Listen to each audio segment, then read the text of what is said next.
Hello friends, मेरा नाम है शशांक सिंह और आप देख रहे हैं मेरा यूट्यूब चैनल। तो आज का जो टॉपिक है जिसके बारे में हम बात करने जा रहे हैं वो है हमारा इरोजनल लैंडफॉर्म्स। यानी कि हम लोग अब स्टार्ट कर रहे हैं रनिंग वाटर का इरोजनल लैंडफॉर्म। यानी कि हमने लास्ट वीडियोस में रनिंग वाटर के बारे में जाना, रनिंग वाटर के चलते हुए जिस तरीके से इरोजन होते हैं, तो उससे इरोजन होते हुए किस तरीके से कैसे लैंडफॉर्म्स बनते हैं। हमारा चैप्टर है ना लैंडफॉर्म्स एंड इवोल्यूशन। अब हम जानेंगे कि हमारे लैंडफॉर्म्स, इरोजनल लैंडफॉर्म्स जो रनिंग वाटर से कैसे बनेंगे। तो अब हम इससे शुरुआत करेंगे। तो हमारे इसमें चार लैंडफॉर्म्स होते हैं इरोजनल लैंडफॉर्म्स में। तो एक होता है वैली, फुटहोल्स, प्लंज एंड पूल्स, और दो वाले टॉपिक हम अगली वीडियो में कवर करेंगे। तो चार होते हैं टोटल। तो मैंने दो टॉपिक इसमें ले रहा हूं और दो हम अगली वीडियोस में लेंगे, ठीक है। तो चलिए शुरुआत करते हैं। तो देखिए, वैली की बात हो रही थी लास्ट वीडियो में हम लोगों ने, मैंने आपको बताया भी था कि वैली कैसे बनती है, रिल्स, गुलीज, उसके बाद जाके वैली बनती है। तो बेसिकली क्या है, देखिए हमने क्या पढ़ा था कि सड़क, अगर मान लीजिए सड़क ले लीजिए या कोई भी लैंडफॉर्म ले लीजिए, उसमें क्या होता है थोड़े बहुत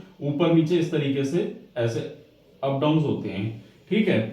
तो जब पानी मूव करता है ऐसे इस तरह से, थोड़ा 3D इमेजिन करिएगा, पानी मूव करेगा तो पानी अगर उभड़ी हुई जगह है वहां से पानी मूव नहीं करेगा, पानी जहां रास्ता निकलने वाला होगा वहां से मूव करेगा। और इस तरीके से फिर यही रास्ता ब्रॉड होते होते गुलीज बनाएगा और गुलीज से फिर वो वैली बनेगी, ठीक है ना।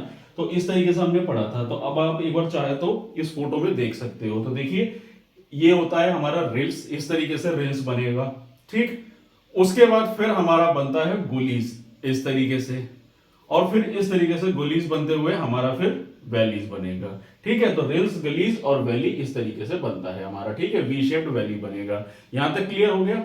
उसके बाद अब कितने टाइप्स की वैलीज होती हैं, तो हमारी वैलीज होती है वी शेप्ड, जॉर्ज और कैनियन। तीन टाइप्स की वैलीज होती हैं, ठीक है। अब इन तीनों टाइप की वैलीज को हम एक एक करके समझेंगे। देखिए वी शेप्ड वैली तो मैंने बताया जो इस तरीके से बनेगी। वैसे तो ये मतलब ये रिल, गुलीज और वैली, फिर जॉर्ज, कैनियन इसी तरीके से बनती है। वी शेप्ड वाली वैली तो हमारी यही होगी जो हमारी पहाड़ों की वैलीज होती है, ठीक है। पहाड़ों के बीच में से नदी ऐसे बह के निकल रही है काटते हुए इस तरीके से। तो ये तो होती है हमारी वी शेप्ड वैली, ठीक है।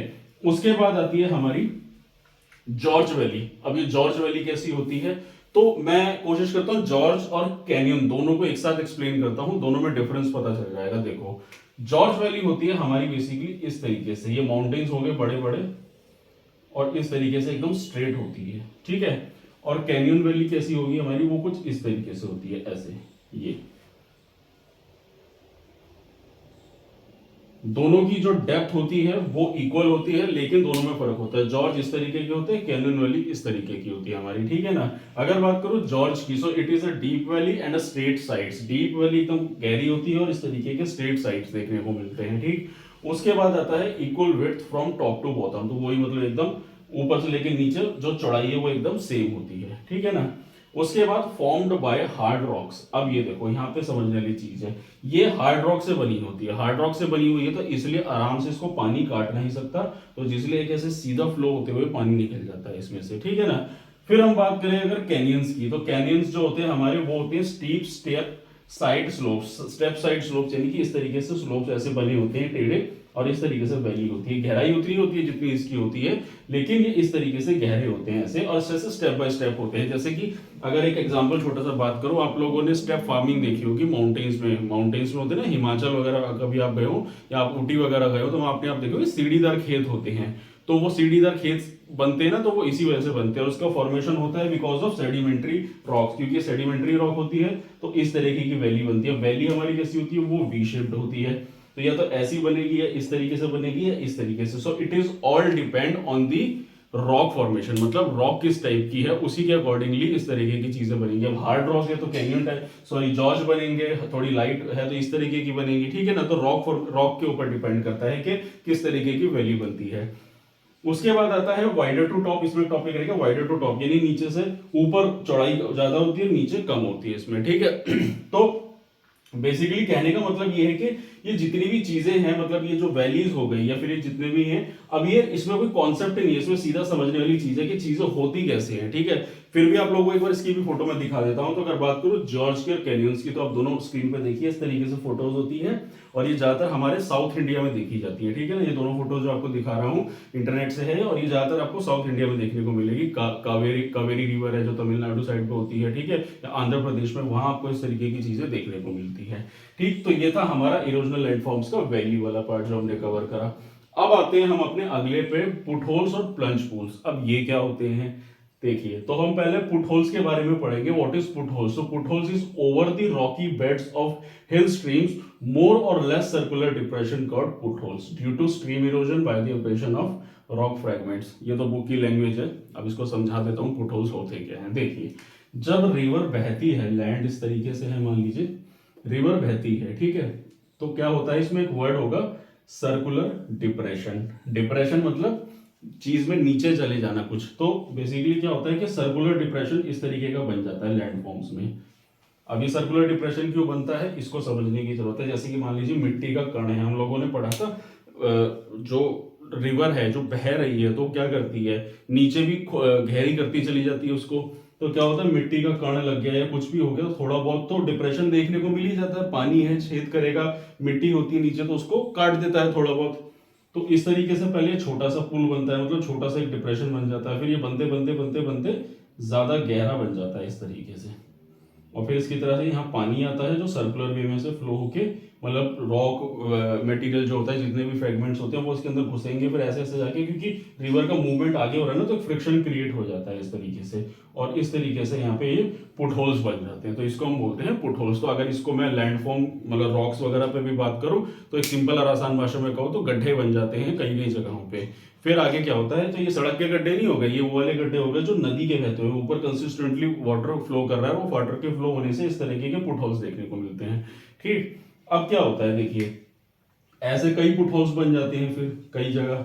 फिर क्या होता है, धीरे धीरे ये फुटहोल्स एक दूसरे के साथ कनेक्ट हो जाते हैं और बड़े फुटहोल बड़े उसमें कन्वर्ट हो जाते हैं, बड़ी पूरी एक वैली बना देते हैं। ठीक है ना, तो ये होते हैं हमारे फुटहोल्स जो देखने को मिलते हैं। ठीक, इस तरीके से हमारे फुटहोल्स बनते हैं। तो इसमें लिखा है ना, तो potholes due to stream erosion, by stream erosion यानी कि इस तरीके का टूटना, and by the affection of rock fragment, rocks के छोटे छोटे फ्रेगमेंट्स होते हैं, इस तरीके से उसको बड़े वे में कन्वर्ट कर देते हैं। ठीक है, और इसी के चलते हुए वैली देखने को मिल जाती है।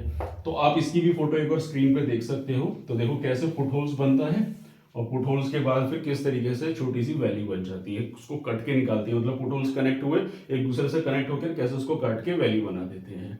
ठीक है, अगला आता है हमारा फिर plunge pools. So such large and deep holes at the base of waterfall are called plunge pools.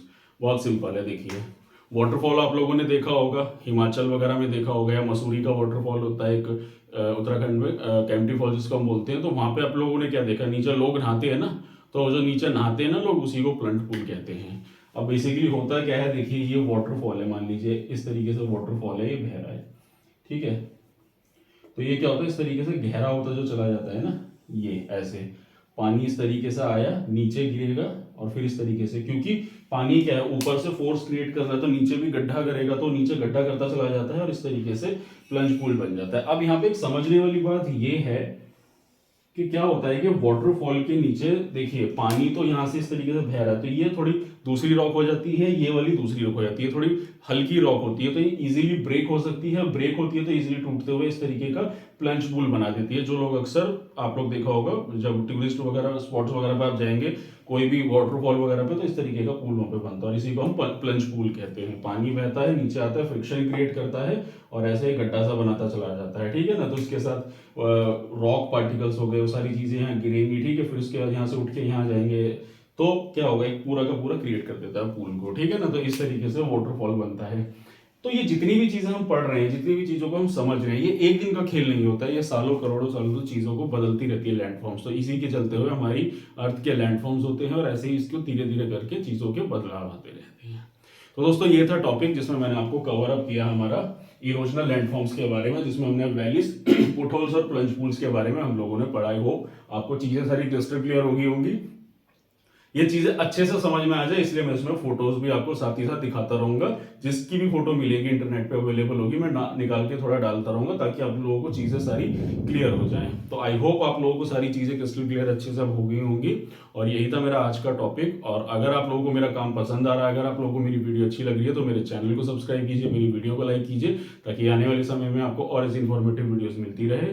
Video को लाइक, कमेंट, शेयर, ये सारी चीजें कीजिए, ताकि मेरे चैनल को भी आप लोगों का सपोर्ट और प्यार मिलता रहे। और कमेंट सेक्शन में अपना सजेशन और एडवाइस भी देते रहिए। और साथ ही साथ अगर आप लोग कोई भी बुक परचेज करना चाहते हैं, चाहे वो एनसीईआरटी की बुक हो, चाहे वो फिर किसी यूपीएससी की बुक हो, तो मेरे लिंक आपको डिस्क्रिप्शन बॉक्स में मिल जाएगा। आप लिंक पे क्लिक करके ऑनलाइन अपने लिए बुक ऑर्डर कर सकते हैं। ठीक है, तो दोस्तों यही था मेरा टॉपिक। अब हम मिलेंगे अगली वीडियो में और कुछ 2 और इसके पार्ट्स को कवर अप करते हुए।